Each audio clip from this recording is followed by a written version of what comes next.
ಹೆಬ್ರಿ ತಾಲೂಕಿನ ಕಬ್ಬಿನಾಲೆ ಸಮೀಪದ ಪೀತಬೈಲು ಎಂಬಲ್ಲಿ ನಡೆಸಿದ ಎನ್ಕೌಂಟರ್ನಲ್ಲಿ ಮೋಸ್ಟ್ ವಾಂಟೆಡ್ ನಕ್ಸಲ್ ಹೆಬ್ರಿ ತಾಲೂಕಿನ ಕೂಡ್ಲುವಿನ 46 ವರ್ಷದ ವಿಕ್ರಮ್ ಗೌಡ ಮೃತಪಟ್ಟಿದ್ದಾರೆ ಎಂದು ರಾಜ್ಯ ಆಂತರಿಕ ಭದ್ರತಾ ವಿಭಾಗದ ಐಜಿಪಿ ರೂಪಾಡಿ ತಿಳಿಸಿದ್ದಾರೆ.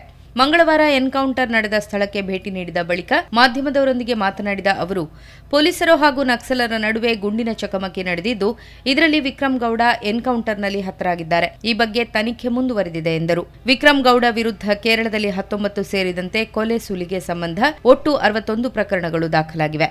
ನಕ್ಸಲ್ ನಿಗ್ರಹ ಪಡೆ ಈ ಕಾರ್ಯಾಚರಣೆ ನಡೆಸಿದೆ.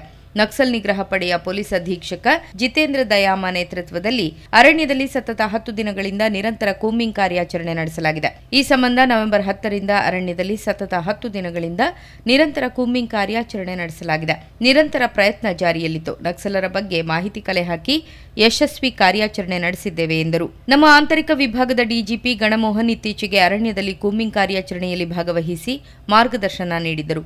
ಈ ಕಾರ್ಯಾಚರಣೆ ಗುಪ್ತಚರ ವಿಭಾಗ ಹಾಗೂ ಉಡುಪಿ ಜಿಲ್ಲಾ ಪೊಲೀಸ್ ಇಲಾಖೆಯ ಸಹಯೋಗದೊಂದಿಗೆ ನಡೆದಿದೆ. ಇದು ಎಎನ್ಎಫ್ನ ಮುಕ್ಕುಟಕ್ಕೆ ದೊರೆತ ಗರಿ ಎಂದರು. ವಿಕ್ರಮ್ ಗೌಡ ಜೊತೆಗೆ ಇನ್ನೂ 5-6 ಮಂದಿ ಇದ್ದಾರೆ. ಅವರು ಹೇಗೆ ಮುಂದೆ ಸ್ಪಂದಿಸುತ್ತಾರೆ ಎಂಬುದನ್ನು ಕಾದು ನೋಡಬೇಕಿದೆ. ನಮ್ಮ ಕೂಂಬಿಂಗ್ ಕಾರ್ಯಾಚರಣೆ ಮುಂದೆ ಕೂಡ ನಿರಂತರವಾಗಿ ಮುಂದುವರಿಯಲಿದೆ ಎಂದರು. ಒಟ್ಟು ಇದು ಒಂದು I can say it's A good feather in the cap of ANF 2005 ಮೇನಲ್ಲಿ ಏನು ಸ್ಥಾಪಿಸಲಾಯಿತು. ಆ ನಂತರ ಇದು 4ನೇ ಎನ್ಕೌಂಟರ್ ಎಎನ್ಎಫ್. ಸೊ ವಿಕ್ರಮ್ ಗೌಡ್ರ ನಂತರ ಒಂದು 5-6 ಜನ ಇದ್ದಾರೆ. ಬಟ್ ಅವರು ಯಾವ ರೀತಿ ಮುಂದೆ ರೆಸ್ಪಾನ್ಸ್ ಮಾಡ್ತಾರೆ ಅನ್ನೋದನ್ನು ಕಾದು ನೋಡಬೇಕಿದೆ. ನಾವು ನಮ್ಮ ಕೂಂಬಿಂಗ್ ಆಪರೇಷನ್ ಇನ್ನೂ ಸತತವಾಗಿ ಜಾರಿ ಇಟ್ಟಿದ್ದೀವಿ.